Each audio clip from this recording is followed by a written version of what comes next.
cusub u siixay naadiga kubadda cagta Liverpool iyo heshiisyo kale yaa tijaabada caafimaad marayo yaa la soo bandhigay yaa hadda lagu dhawaaqay haddii aad ku cusub tahay janaalkan fadlan subscribe saar like dheh si uu gaar asxaab badan aad ka mahad celinaa daawashada muuqaalkan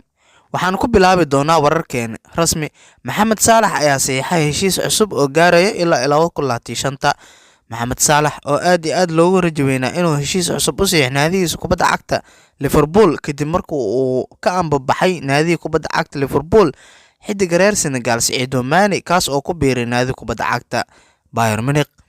Mane ayaa la filayay inuu ciriiri ku hayo balse Saalax ayaa asigana qalqiil geliyay heshiiskiisa cusub oo u saxiixay naadiga kubadda cagta Liverpool